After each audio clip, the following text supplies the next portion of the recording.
Hey everyone, welcome back. I hope you're doing well. Today we're covering an important update that's going to affect a lot of people across the country, and it's approaching fast.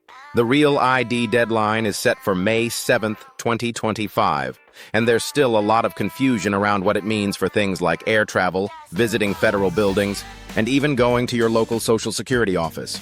You might be wondering, do I really need a Real ID just to deal with Social Security? That's a valid question, and the answer is more nuanced than you might think. Plus, there are ripple effects this change could have that many people aren't fully aware of. Before we dive deeper, let me know in the comments. Have you already gotten your Real ID or are you still waiting? Sharing your experience might help others going through the same process.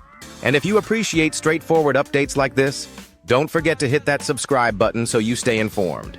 So, what is the Real ID and why does it matter? The Real ID Act was passed back in 2005 in response to the 9/11 terrorist attacks. It was designed to make state-issued IDs like driver's licenses more secure and harder to counterfeit.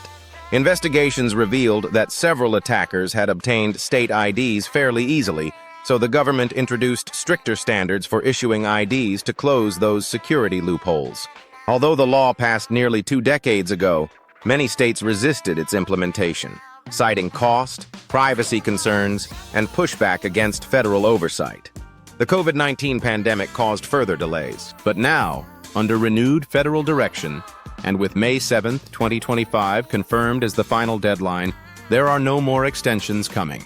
What happens after May 7th, 2025? Starting on that date, if you want to board a domestic flight or enter secure federal buildings, you'll need either a Real ID-compliant driver's license or an alternative approved ID, such as a valid U.S. passport.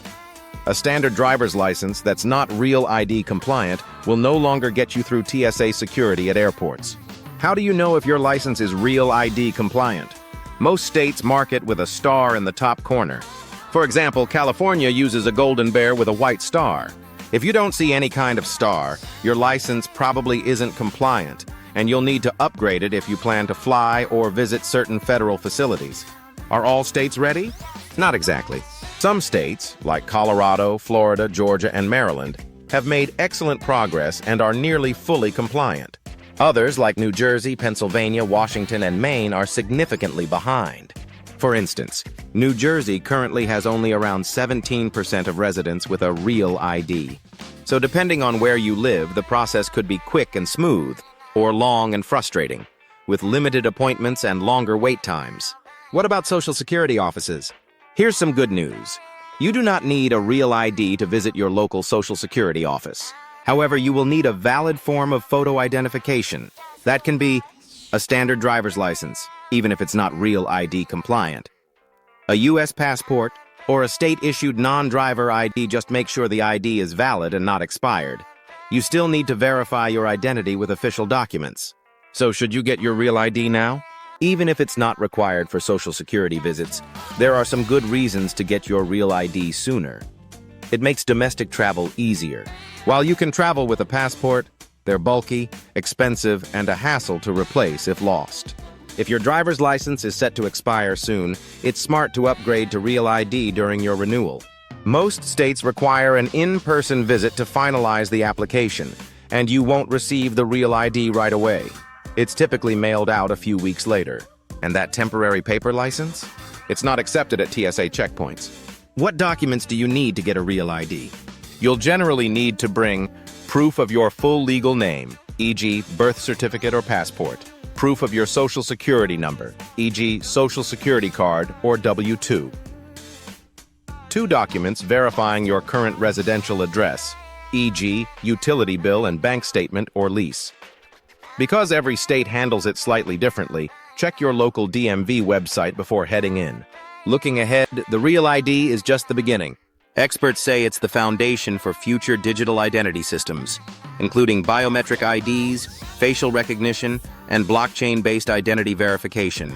If you want to stay ahead of these changes, upgrading now is a smart step. If privacy is a concern for you, you're not alone. Many people worry about the data collected, but rest assured, your information stays with your state DMV, not in a centralized federal database. Still, staying informed and asking questions is always wise.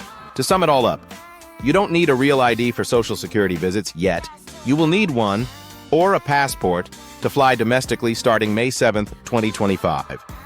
If you're due to renew your license, it's a great time to make the switch. Don't wait until the last minute. Appointments may fill up fast as the deadline approaches. Thanks so much for watching. If you found this update helpful, let me know in the comments. Have you already gotten your real ID, or are you planning to soon? I'd love to hear your experience and help others prepare.